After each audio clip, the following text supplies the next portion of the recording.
Hi, I'm Monica. Welcome to Bible in a Year with Mo. My friends call me Mo. And this is day 2.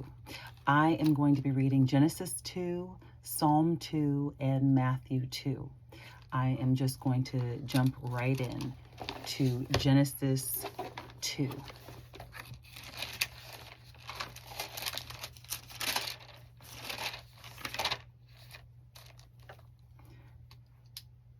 Thus the heavens and earth were completed in all their vast array.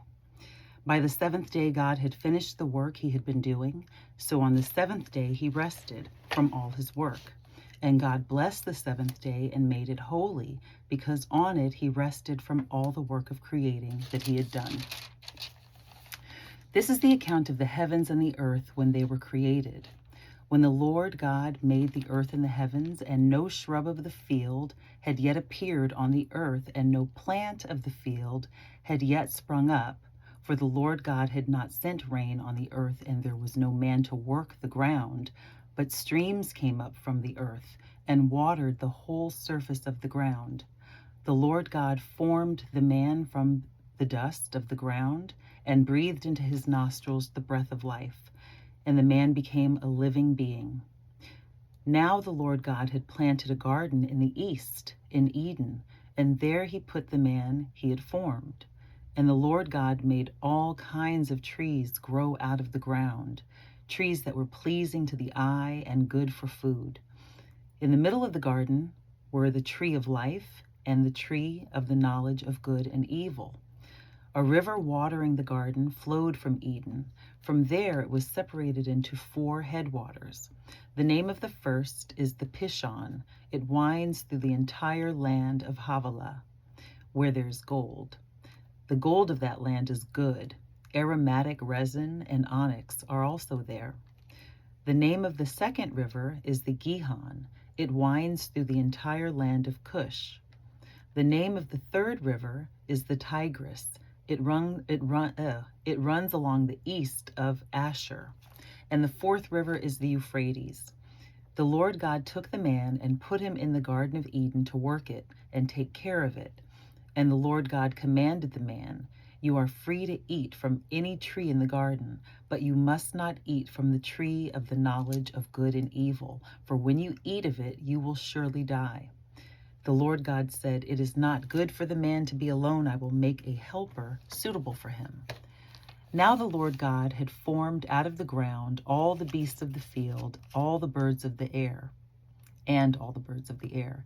He brought them to the man to see what he would name them, and whatever the man called each living creature, that was its name. So the man gave names to all the livestock, the birds of the air, and all the beasts of the field. But for Adam no suitable helper was found. So the Lord God caused the man to fall into a deep sleep, and while he was sleeping, he took one of the man's ribs and closed up the place with flesh. Then the Lord God made a woman from the rib he had taken out of the man, and he brought her to the man. The man said, "This is now bone of my bones and flesh of my flesh. She shall be called woman, for she was taken out of man. For this reason a man will leave his father and mother and be united to his wife, and they will become one flesh." The man and his wife were both naked, and they felt no shame. Moving on to Psalm 2. Why do the nations conspire and the peoples plot in vain? The kings of the earth take their stand, and the rulers gather together against the Lord and against his anointed one. "Let us break their chains," they say, "and throw off their fetters." The one enthroned in heaven laughs. The Lord scoffs at them. Then he rebukes them in his anger and terrifies them in his wrath, saying, "I have installed my king on Zion, my holy hill. I will proclaim the decree of the Lord. He said to me, 'You are my son. Today I have become your father. Ask of me, and I will make the nations your inheritance, the ends of the earth your possession. You will rule them with an iron scepter. You will dash them to pieces like pottery.' Therefore, you kings, be wise. Be warned, you rulers of the earth. Serve the Lord with fear and rejoice with trembling. Kiss the Son, lest he be angry and you be destroyed in your way, for his wrath can flare up in a moment. Blessed are all who take refuge in him. And now, Matthew chapter 2. After Jesus was born in Bethlehem in Judea, during the time of King Herod, Magi from the east came to Jerusalem and asked, "Where's the one who has been born King of the Jews? We saw his star in the east and have come to worship him." When King Herod heard this, he was disturbed, and all Jerusalem with him.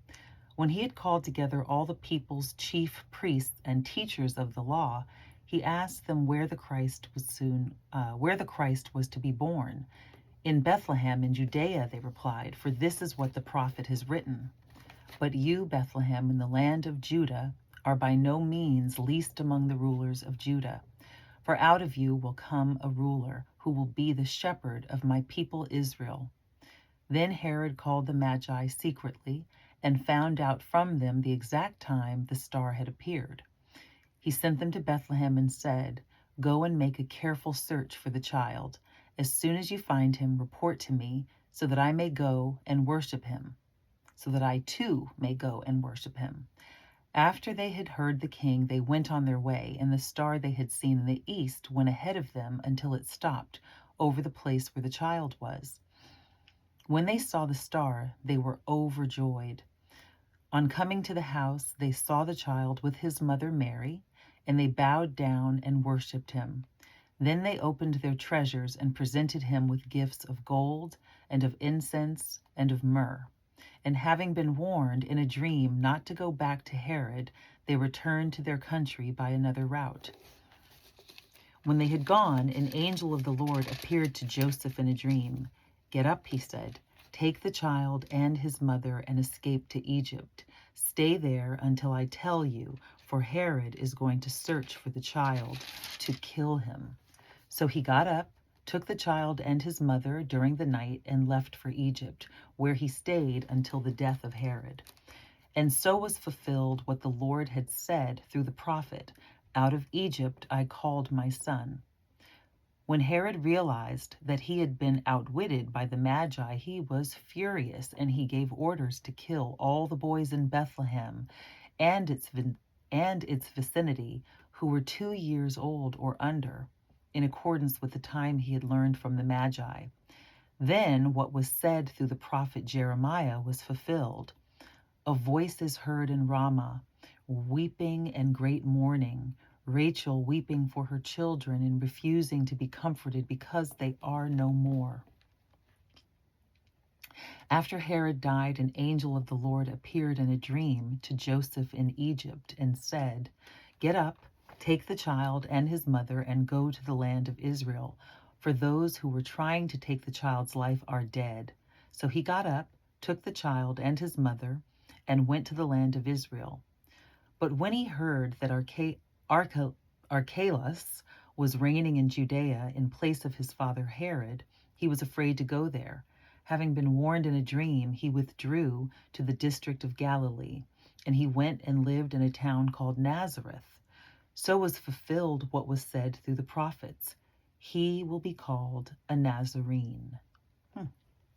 So that's today's reading. Thank you for joining me, and I will see you tomorrow for day 3.